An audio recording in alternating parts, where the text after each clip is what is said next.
Nobody wants this old resort, Amanda said, tossing the property photos across our parents' dining room table. It's practically worthless now, but my timeshare conversion plan will make us millions. I sat quietly, sipping my coffee, watching my sister perform her usual act of confident expertise. At 32, Amanda had never actually succeeded in any of her grand business ventures, but that hadn't diminished our family's blind faith in her abilities. My name is Michael Sullivan, and at 35, I'd spent the last decade being the responsible but unambitious son, at least in my family's eyes. While Amanda chased one failed scheme after another, I'd quietly built a successful investment portfolio, though my family dismissed my work as playing it safe. The property in question was the Ocean View Resort, a once prestigious beachfront hotel that our grandfather had built from nothing. For 40 years it had been the crown jewel of the coast, hosting celebrities and politicians, until a combination of neglect and changing tourist patterns had left it struggling. The timeshare market is booming, Amanda continued, pulling out glossy mock-ups of her proposed renovation. We just need to convince Dad to sign over his ownership rights, and I've already got investors lined up. Our father nodded approvingly, ever ready to support Amanda's latest venture. It makes sense, he said, looking at our mother for confirmation. The old place has been bleeding money for years. At least this way it stays in the family, sort of. What they didn't know, what none of them knew, was that I'd spent the last 6 months quietly acquiring controlling interest in the resort. Every share my grandfather had distributed to distant relatives, every piece of the property that had been parceled out over the years. I'd tracked down and purchased them all. The investors are ready to move fast, Amanda said, her voice taking on that familiar urgent tone she used when pushing for quick decisions. We just need to act before the property loses any more value. I took another sip of coffee, thinking about the construction crews already on standby, the permits secured, the plans drawn up by one of the best hospitality architects in the business. 6 months of careful preparation, all leading to this moment. Actually, I said, speaking for the first time since Amanda had started her presentation, I think there might be a problem with that plan. Amanda barely glanced at me, used to dismissing my input. No offense, Michael, but what would you know about property development? You push paper at an investment firm. Our mother gave me her usual placating smile. Honey, your sister has put a lot of thought into this. She knows what she's doing. I pulled out my phone, scrolling to a particular email. The problem is, the majority shareholder might have other plans for the property. That got their attention. Amanda's head snapped up, her eyes narrowing. What are you talking about? Dad owns controlling interest. Not anymore, I said calmly, turning my phone to show them the ownership documentation. As of last month, I own 67% of Ocean View Resort. The silence that followed was deafening. My father snatched the phone, staring at the screen in disbelief. Amanda's face had gone pale, her carefully crafted presentation forgotten. This isn't possible, she sputtered. How could you? I've spent the last 6 months buying shares from every family member who wanted to sell. It wasn't difficult, most of them had written the place off as worthless, just like you did. Our father looked up from the phone, his expression a mix of shock and anger. Why would you do this? Your sister has a plan to save the resort. No, I said firmly, she has a plan to strip it for parts and sell it off piece by piece to timeshare investors. But I have a different vision. I reached into my briefcase and pulled out my own set of plans. Real plans, backed by years of market research and careful financial modeling. The renderings showed a completely reimagined Ocean View Resort, one that honored its historic character while bringing it firmly into the modern era. The resort doesn't need to be carved up into timeshares, I explained, laying out the documents. It needs proper investment and management. I've already secured $50 million in renovation funding, hired a top-tier hospitality management team, and obtained all necessary permits for restoration. Amanda was shaking her head, her voice taking on the condescending tone she'd perfected over the years. You're in over your head, Michael. This kind of project requires experience, connections, like the experience you gained from your failed yoga studio, or the connections you made during your 3-month career as a social media influencer. The words came out sharper than I'd intended, but years of being underestimated had left their mark. That's enough, our father interrupted. Michael, this is ridiculous. You can't just swoop in and take over. This is a family business. Exactly, I replied. And I'm family. I'm also the majority shareholder, and I'm not going to stand by and watch another one of Amanda's schemes destroy what grandfather built. I stood up, gathering my materials. The renovation begins next week. You're welcome to stay involved. There's still plenty of room for family participation, but it will be on my terms, with my vision. As I headed for the door, Amanda called out, her voice trembling with rage. You'll regret this, my investors, your investors. I cut in, the Henderson Group.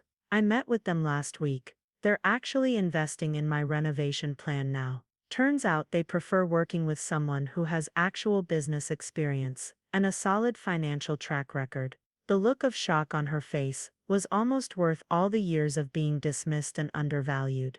Almost. I have a meeting with the architects in an hour, I said, checking my watch. I'll have my lawyer send over the paperwork, detailing the new ownership structure. Feel free to have your attorneys review it. As I walked to my car, I could hear Amanda's raised voice through the open window, no doubt trying to convince our parents that I was making a huge mistake. But for the first time in my life, I felt absolutely certain about my path. The next few weeks were a whirlwind of activity. Despite my family's initial resistance, the renovation project moved forward exactly as planned.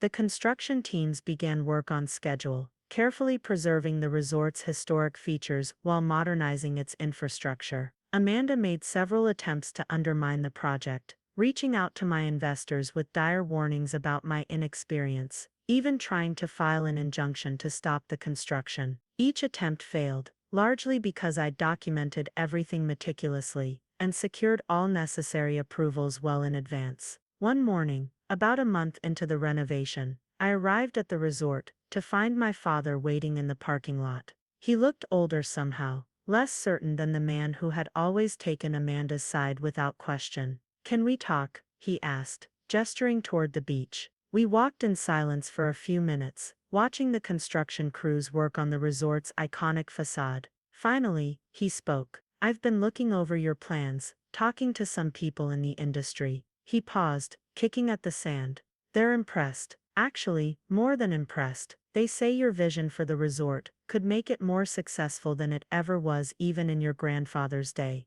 I waited, knowing there was more. I owe you an apology, he continued.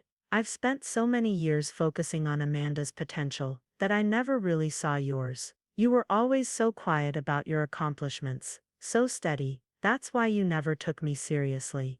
I finished for him. He nodded, looking out at the ocean. Your grandfather would be proud, you know. This is exactly the kind of careful, thoughtful development he believed in. Not quick schemes or trendy conversions, but real sustainable growth. For the first time since this all began, I felt something in my chest loosen.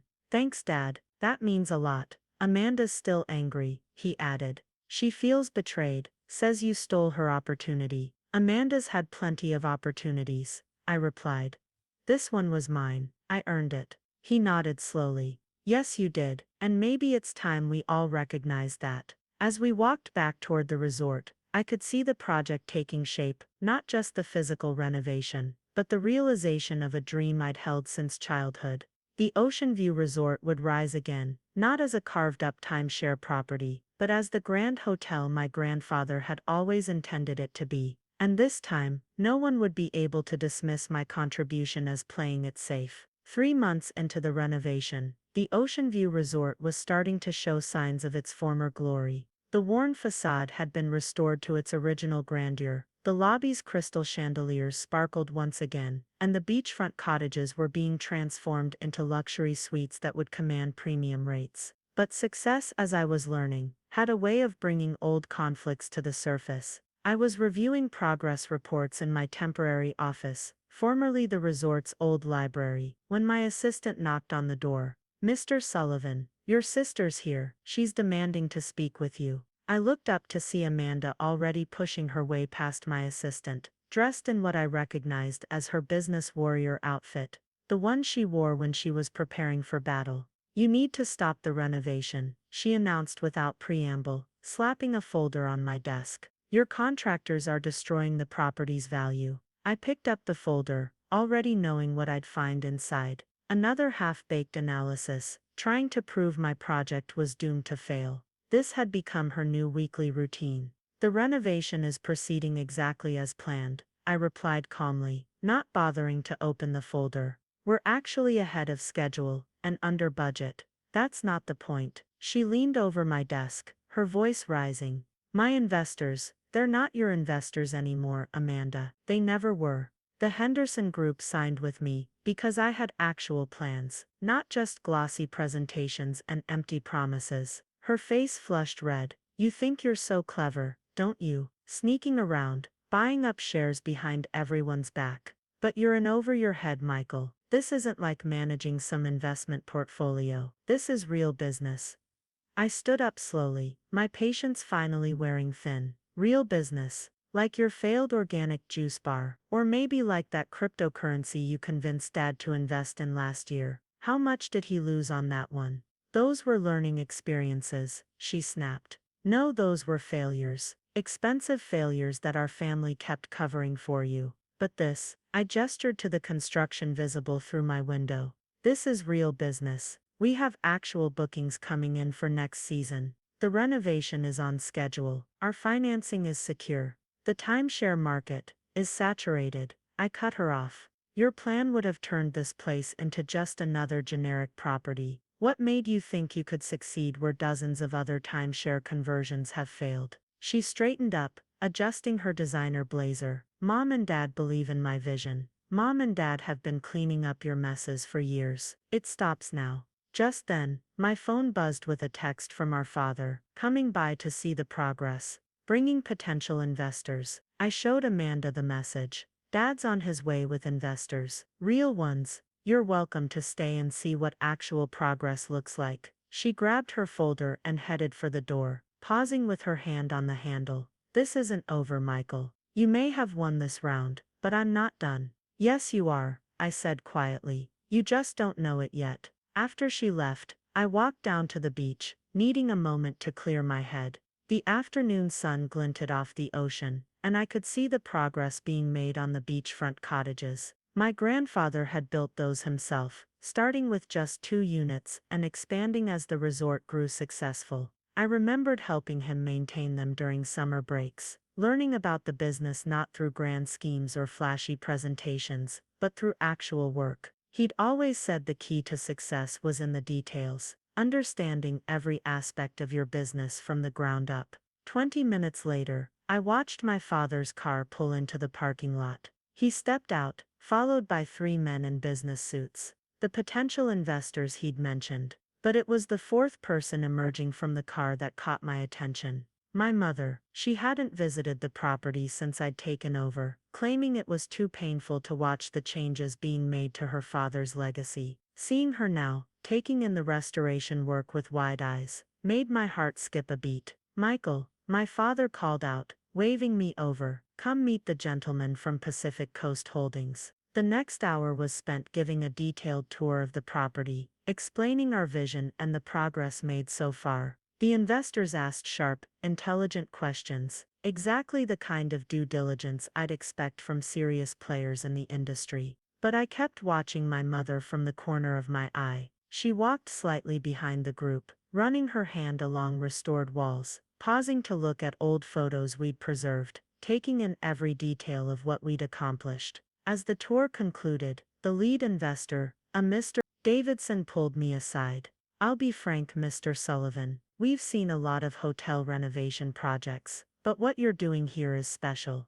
You're not just preserving a building, you're reviving a legacy. I nodded, thinking of my grandfather. That's exactly what we're trying to achieve. Pacific Coast Holdings would be interested in discussing a significant investment. Not to take over, mind you, but to help expand your vision. Perhaps even create a boutique chain of similar properties along the coast. Before I could respond, my mother stepped forward. Michael needs time to consider any offers, she said firmly. This isn't just a business decision, it's about family. I stared at her, surprised by both her intervention and her support. After the investors left, promising to send over a formal proposal, my mother lingered behind. We stood on the terrace overlooking the ocean, the setting sun painting the sky in brilliant oranges and pinks. Your grandfather would have loved this, she said softly. Not just the renovation, but the way you're doing it. Careful, thoughtful, building something meant to last. I learned from him, I replied. All those summers he had me working here, learning every aspect of the business. I paid attention. She turned to face me, her eyes bright with unshed tears. I know you did. I'm sorry we didn't see it sooner. We were so caught up in Amanda's big dreams that we missed the quiet strength right in front of us. Amanda's dreams weren't the problem, I said. It was the lack of substance behind them. Everything was always about the quick win, the fast turnaround. But that's not how you build something meaningful. My mother reached out and squeezed my hand. No, it's not. And I think it's time we all acknowledged that. As if on cue, my phone buzzed with another text, this time from Amanda. This isn't over. Hope you're ready for what comes next. I showed the message to my mother, who sighed deeply. She's always been like this, you know. Even as a child, if she couldn't have something, she'd try to destroy it. I know, I replied. That's why I've been documenting everything. Every threat, every attempt to interfere. My lawyers have quite a file built up. You really have thought of everything, haven't you? I smiled, thinking of all the careful planning that had led to this moment. I learned that from grandfather too. He always said success is in the details. As we walked back through the lobby, now gleaming with restored marble and polished brass, I could feel the weight of decades of family history around us. But for the first time, it didn't feel like a burden. It felt like a foundation, something strong and true to build upon. You know, my mother said as we reached her car, I always wondered why your grandfather spent so much time with you those summers. Now I understand. He saw something in you that the rest of us missed. She hugged me tightly before getting into her car, and I watched her drive away, thinking about how sometimes the quietest victories are the most meaningful ones. But Amanda's text lingered in my mind, a reminder that some battles weren't quite over yet. Whatever she was planning, I needed to be ready. A week after my mother's visit, I discovered exactly what Amanda had meant by what comes next. It started with a series of negative reviews flooding our pre-opening website, all suspiciously similar in tone and content. Then came the anonymous tips to the building inspector about alleged code violations. Each complaint was investigated and dismissed, but the delays were starting to add up. I was dealing with yet another baseless complaint when my project manager Tom burst into my office. We've got a problem, he said, dropping a stack of papers on my desk. Our main supplier just canceled all our orders. Every single one. I picked up the cancellation notice, immediately spotting the reason. Let me guess, they got a better offer. Tom nodded grimly. From a new resort development company. Want to take a wild guess who's behind it? Atlantic Coastal Development, I said, reading the letterhead. Amanda's new company. She had finally shown her hand. By attempting to lock up our supply chain, she was trying to force delays that would trigger penalty clauses in our contracts and potentially spook our investors. She's trying to force us into default, I said, already reaching for my phone. But she forgot one thing. What's that? I smiled, pulling up a contact I'd hoped I wouldn't need. I always have a backup plan. Within hours, I had new suppliers lined up months. I'd vetted months ago as contingencies. It would cost more, but our budget had been built with emergency margins precisely for situations like this. That evening, as I was leaving the office, I found Amanda waiting in the parking lot, leaning against her luxury SUV. Having supply chain issues? She asked sweetly. That must be so frustrating. Not really, I replied, keeping my voice level. We switched to our backup suppliers this afternoon. Construction continues tomorrow as scheduled. Her smile faltered slightly. You know, this could all be so much easier. We could work together. Turn this place into something really profitable. It's already going to be profitable, just not in the quick flip way you're used to. God, you're so stubborn, she exploded. You've always been like this, thinking you know better than everyone else. Well, guess what? This is just the beginning. I've got other plans in motion. I stopped and turned to face her fully. Amanda, I want you to listen very carefully. I have documented every threat, every interference, every attempt to sabotage this project. One more move against this resort, and I'll be forced to take legal action. She laughed, but I could see uncertainty in her eyes. You wouldn't dare. We're family. Family doesn't try to destroy each other's dreams. Family supports each other, but you've never understood that, have you? I understand business, she snapped. And this isn't business. It's you trying to prove something.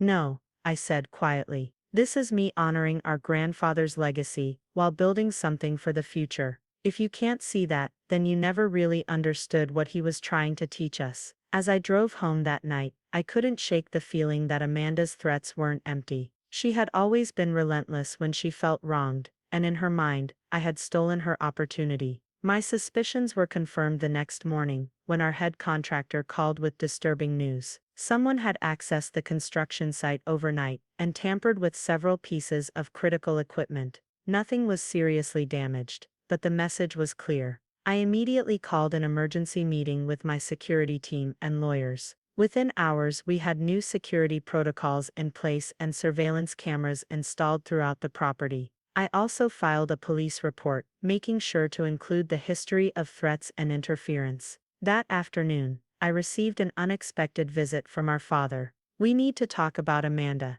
he said, looking more tired than I'd ever seen him. She came to me asking for money to start a competing development. I leaned back in my chair, not entirely surprised. Let me guess, she wants to build right next door. He nodded. She says she can undercut your prices, steal your market share before you even open. And what did you tell her? I told her no. He met my eyes steadily. For the first time in her life, I told her no. The significance of this wasn't lost on me. Our father had always been Amanda's biggest supporter, her go-to source for funding every new scheme. She didn't take it well, he continued. Said some things. Well, she showed a side of herself I've never seen before. I've seen it, I said quietly. Every time something doesn't go her way. The difference is now everyone else is seeing it too. He stood and walked to the window, looking out at the construction progress. You know, your grandfather once told me something about you. He said you had the patience to build something real, something lasting. Said Amanda was all flash and no foundation. But you understood what it meant to create something worthwhile. Why didn't you ever tell me this before? He turned back to me, his expression regretful. Because I was too busy being dazzled by Amanda's big ideas. I forgot that the biggest ideas aren't always the best ones. Just then, my phone buzzed with an alert from security. The cameras had picked up Amanda trying to access the construction site through a back entrance. I have to deal with this, I said, standing up. Are you with me on this, Dad? Because what comes next won't be easy. He nodded slowly. Do what you have to do. It's time Amanda learned that actions have consequences. As I watched the security footage of my sister being escorted off the property, I felt no satisfaction, only a deep sadness for what our relationship had become. But I also knew that sometimes, protecting what you're building means standing firm against those who would try to tear it down. The next day, my lawyers sent Amanda a formal cease and desist letter, along with evidence of all her attempts to sabotage the project.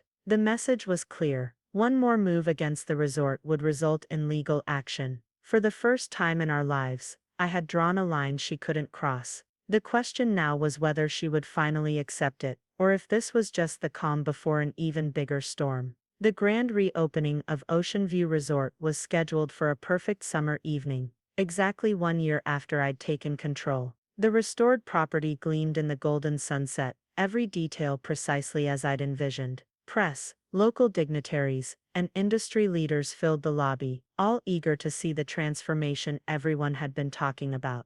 I stood at the podium, preparing to give my speech, when I spotted Amanda slipping in through the back. She wasn't on the guest list, but security had been instructed to let her in if she appeared. This was, after all, still a family matter at its heart. Ladies and gentlemen, I began. 50 years ago, my grandfather built this resort with a vision of creating something that would last generations. Today, we're not just reopening a hotel, we're continuing a legacy. As I spoke, I could see my mother wiping tears from her eyes, my father standing proud beside her. Even some of our old staff members who'd returned for the reopening were nodding in approval. The easy path would have been to tear this place down, to build something quick and profitable. But that wasn't my grandfather's way, and it's not mine either. Success isn't just about the bottom line. It's about building something meaningful, something that stands the test of time. I noticed Amanda shifting uncomfortably in the back, perhaps recognizing her own rejected plans in my words. After the speech, during the reception, Amanda approached me on the terrace. She looked different, subdued, almost uncertain.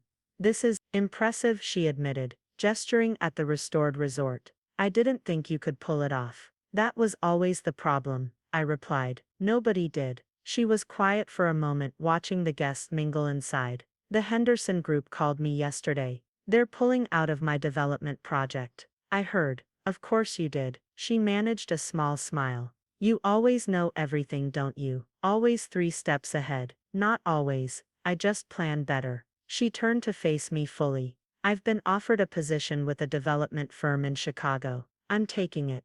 The surprise must have shown on my face because she laughed softly. "Don't worry, it's legitimate. Actually, it's entry level. They want me to learn the business from the ground up, like grandfather always said we should," I noted. Yeah, maybe he knew what he was talking about after all. We stood in silence for a moment, the sound of the reception drifting out to us on the evening breeze. "I'm sorry," she said finally. "For everything. The sabotage, the threats. I was jealous. You built something real here, while I was just playing at being a businesswoman. You could build something real too, Amanda. You just need to do the work first." She nodded, then reached into her purse and pulled out an envelope. "Here are my shares in the resort. I want you to have them. You don't have to." "Yes, I do. You've earned them. Besides," she smiled wryly, "I need to focus on learning the business properly before I try running one again." Inside, I could see our parents watching us through the window, hope evident on their faces. Maybe this was what they'd always wanted, their children finally finding their own paths, even if they weren't the ones anyone had expected. "Good luck in Chicago," I said, extending my hand. She surprised me by pulling me into a hug instead. "Good luck with the resort. Though I don't think you'll need it." As she walked away, I looked up at the resort. My resort now, fully and completely. The lights were coming on as dusk settled, and I could see guests already enjoying the renovated rooms, the restored restaurants, the modernized amenities that somehow managed to enhance rather than detract from the historic charm. My grandfather had built this place on a foundation of hard work and attention to detail. I'd restored it the same way. And now, looking at the results, I knew he would have been proud. The resort's bell chimed softly in the evening air, the same bell my grandfather had installed 50 years ago, now restored to its original glory. Some things, I realized, don't need to be completely transformed. Sometimes they just need someone to remember their value and help them shine again. I rejoined the reception, where Mr. Davidson from Pacific Coast Holdings was already talking about expansion opportunities. But that could wait. Tonight was about honoring the past, while celebrating the future, and finally knowing, without any doubt, that I had chosen the right path.